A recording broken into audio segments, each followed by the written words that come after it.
انت عمرك سألت نفسك لو حصلت أزمة كبيرة حواليك هتكون أنهي شخصية؟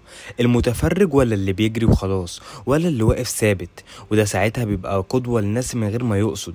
الحقيقة ان اللحظة دي مش بتكشف عن الموقف، دي بتكشف عنك انت. فما تنساش بقى اللايك والاشتراك في القناة. وزي ما انتوا عارفين ان احنا هنا في انتيكا بنحكي عشان نفهم نفسنا مش نحكم عليها. فيلا بينا نخش في الحلقة.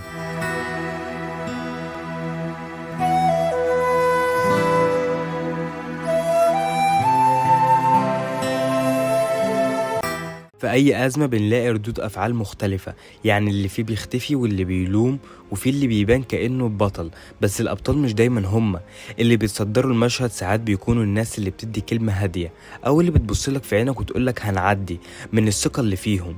الكلمة البسيطة دي ممكن تبقى هي اللي منعت حد تاني من الانهيار، ودي قوة مش قليلة.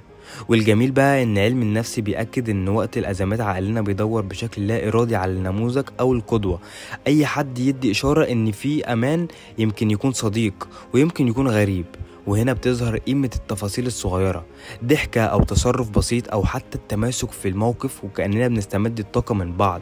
يعني أنا فاكر قصة حقيقية في وقت الكهرباء اتقطعت فيه لمدة طويلة، الناس كلها كانت تايهة ومتوترة في وسط الضلمة.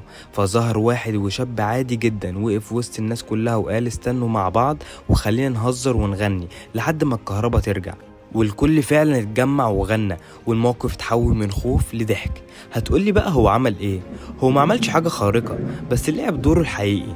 يمكن تفتكر نفسك شخص عادي، بس اللحظة هي اللي بتخليك استثنائي.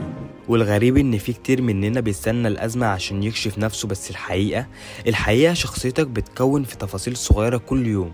ازاي بتسمع، وازاي بتمد ايدك لحد، وازاي بتتصرف قدام موقف بسيط. يعني وقت الشدة انت مش بتعمل دور جديد، انت بتكشف اللي كنت بتبنيه من زمان. وفي الاخر كل واحد فينا ليه دور حتى لو صغير، والدور ده ساعات بيبقى اهم من كلام كبير. يمكن كلمة منك او فعل بسيط يبقى قدوة لغيرك. فما تستهونش بيك، لان اللي حواليك مستنيين يشوفوك ازاي هتتصرف. وبس كده، وهنا بنيجي لنهاية حلقتنا، واتمنى الحلقة تكون عجبتكم، والى اللقاء في الحلقة القادمة.